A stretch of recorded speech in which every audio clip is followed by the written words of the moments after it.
الحمد لله نحمده ونستعينه ونستغفره ونعوذ بالله من شرور أنفسنا ومن سيئات أعمالنا من يهده الله فلا مضل له ومن يضلل فلا هادي له وأشهد أن لا إله إلا الله وحده لا شريك له وأشهد أن محمدًا عبده ورسوله يا أيها الذين آمنوا اتقوا الله حق تقاته ولا تموتن إلا وأنتم مسلمون يا أيها الناس اتقوا ربكم الذي خلقكم من نفس واحدة وخلق منها زوجها وبث منهما رجالا كثيرا ونساء واتقوا الله الذي تساءلون به والأرحام إن الله كان عليكم رقيبا يا أيها الذين آمنوا اتقوا الله وقولوا قولا سديدا يصلح لكم أعمالكم ويغفر لكم ذنوبكم ومن يطع الله ورسوله فقد فاز فوزا عظيما أما بعد فإن خير الحديث كتاب الله وخير الهدي هدي محمد صلى الله عليه وسلم وشر الأمور محدثاتها وكل محدثة بدعة وكل بدعة ضلالة وكل ضلالة في النار. قال الله الكريم في القرآن الكريم: أعوذ بالله السميع العليم من الشيطان الرجيم بسم الله الرحمن الرحيم لا تحرك به لسانك لتعجل به إن علينا جمعه وقرآنه فإذا قرأناه فاتبع قرآنه رب اشرح لي صدري ويسر لي أمري واحلل عقدة من لساني يفقه قولي رب زدني علما اللهم رب زدني علما آمین.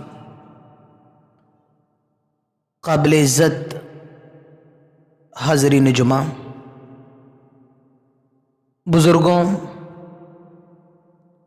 نوجوان دوستوں اور پیارے بچوں،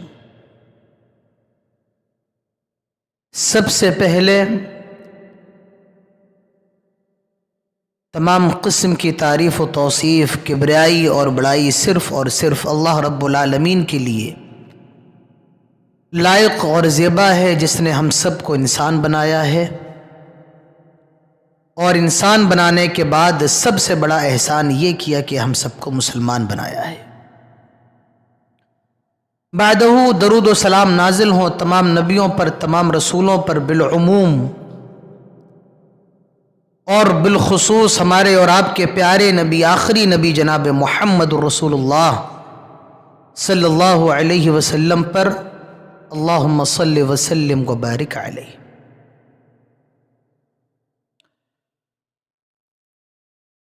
اس دنیا کے اندر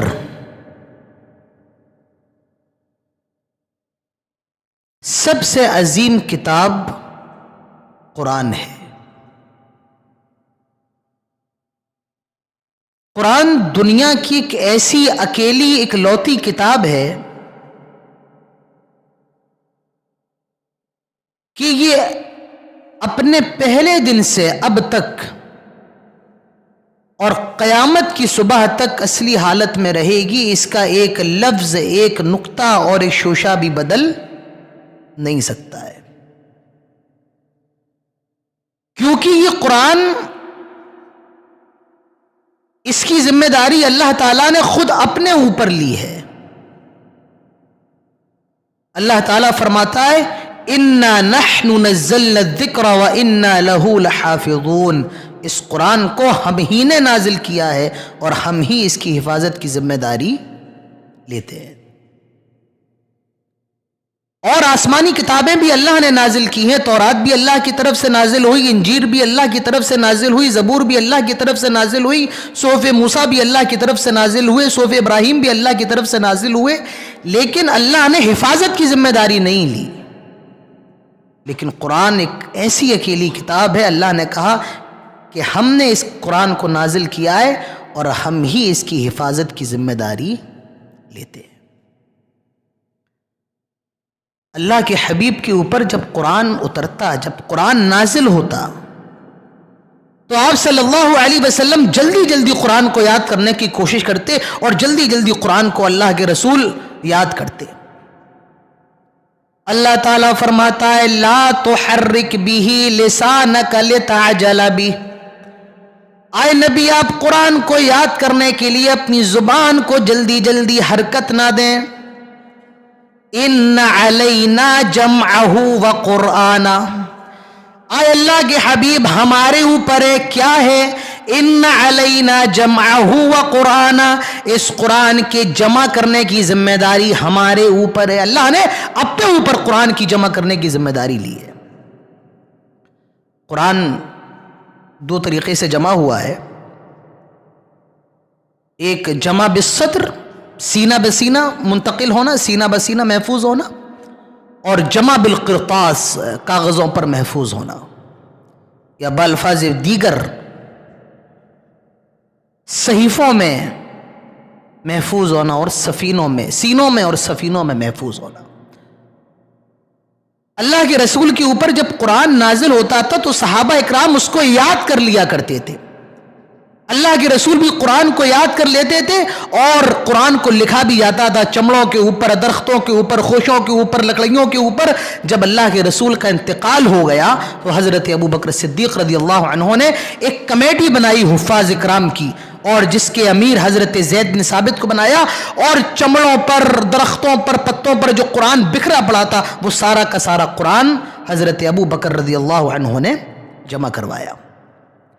پھر عہد عثمانی میں اس قرآن کے غالباً 7 نسخے اور بنوائے گئے، اور آج بھی ایک نسخہ استنبول ترکی کے دارالحکومت میں ہے، اور ایک نسخہ ازبکستان کی میوزیم کے اندر موجود ہے۔ تو اللہ تعالیٰ فرماتا ہے ان علینا جمعہ، اے اللہ کے رسول ہمارے اوپر ہے کیا؟ قرآن کے جمع کرنے کی ذمہ داری، وقرآنہ، اور قرآن کے پڑھوانے کی بھی ذمہ داری کس کے اوپر ہے؟ اللہ نے اپنے اوپر لی۔ تو میرے بھائیوں، قرآن یہ دنیا کی سب سے عظیم کتاب ہے، اس سے عظیم کتاب پوری کائنات کے اندر کوئی نہیں ہے۔ میں آپ کو ایک نکتہ بتاؤں، آپ حیران رہ جائیں گے۔ دنیا کے اندر جتنی کتابیں لکھی جاتی ہیں، جو بڑے سے بڑا رائٹر، بڑے سے بڑا مصنف اور بڑے سے بڑا مؤلف جب کوئی کتاب لکھتا ہے تو کتاب لکھنے کے شروع میں وہ یہ ضرور کہتا ہے کہ ہو سکتا ہے کہ مجھ سے اس کتاب کے اندر کہیں نہ کہیں غلطی ہو گئی ہو، میں انسان ہوں، ہو سکتا ہے کہیں نہ کہیں میں نے خطا کر دی ہو، میرا اجتہاد غلط رہا ہو، میرے الفاظ غلط رہے ہو سکتا ہے کہ اس کتاب کے اندر میری کہیں نہ کہیں مجھ سے لغزش اور خطا سرزد ہو گئی ہو۔ لیکن قرآن کا کیا معاملہ ہے؟ اللہ تعالیٰ قرآن شروع کرتے میں فرما رہا ہے کیا؟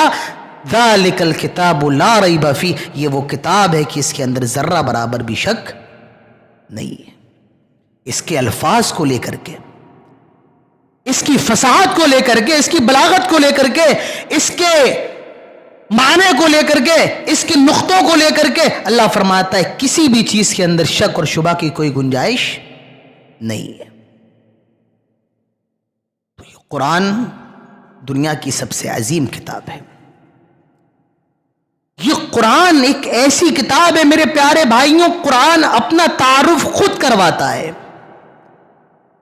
اللہ تعالیٰ فرماتا ہے وَإِنَّهُ لَتَنزِيلُ رَبِّ الْعَالَمِينَ نزل به الروح الامین علی قلبک لتکون من المنذرین بلسان عربی مبین. سوال کیا جائے قرآن کس کی طرف سے نازل ہوا؟ قرآن خود کہتا ہے وَإِنَّهُ لَتَنزِيلُ رَبِّ الْعَالَمِينَ، اللہ تعالیٰ کی طرف سے نازل ہوا ہے. کس کے ذریعے نازل ہوا؟ نزل به الروح الامین، جبرائیل کے ذریعے نازل ہوا. کس پر نازل ہوا؟ علی قلبک لتکون من المنذرین، جناب محمد رسول اللہ صلی اللہ علیہ وسلم کے پاک دل پر نازل ہوا. بلسان عربی مبین، اور یہ عربی زبان کے اندر نازل ہوا. دنیا کی کوئی کتاب اپنے بارے میں ایسی وضاحت پیش نہیں کرے گی، لیکن قرآن واحد ایک ایسی کتاب ہے جو اپنے بارے میں سارے سوالوں کا جواب دے رہی ہے. کس مہینے میں نازل ہوا؟ شہر رمضان الذی انزل فیہ القرآن، یہ رمضان کے مہینے میں نازل ہوا. انا انزلناہ فی لیلۃ القدر وما ادراک ما لیلۃ القدر لیلۃ القدر خیر من الف شہر، یہ شب قدر میں نازل ہوا. تو میرے پیارے بھائیوں، قرآن یہ دنیا کی سب سے عظیم کتاب ہے، اور یہ قرآن کا معجزہ ہے. دنیا کے اندر کسی کتاب کا کوئی معجزہ نہیں ہے، لیکن قرآن کا یہ معجزہ ہے کہ قرآن سارے اٹھنے والے سوالوں کا جواب خود دیتی ہے. دنیا کے سارے علوم، سارے فنون کے ماہروں کو قرآن سے رجوع کرنا پڑے گا میرے پیارے بھائیوں. ہاں یہ الگ بات ہے کہ ابھی ہمارا اور آپ کا ذہن نہیں کھل پایا ہے، لیکن قرآن یہ ہر سوال کا جواب ہے. قرآن ہر اصول کی اساس ہے، قرآن ہر موضوع کا مرکز ہے میرے پیارے بھائیوں. تو قرآن یہ دنیا کی سب سے عظیم کتاب ہے.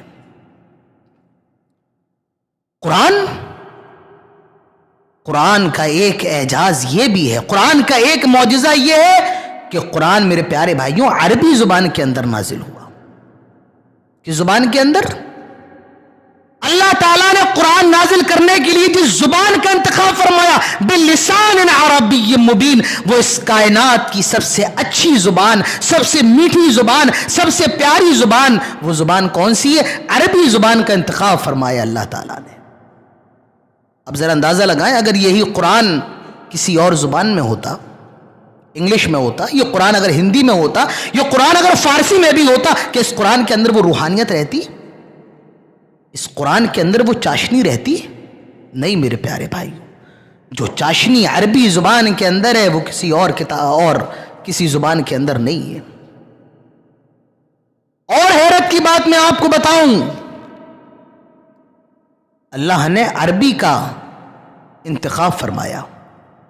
آپ کو پتا ہے عربی زبان دنیا کے کتنے ملکوں کی سرکاری زبان ہے؟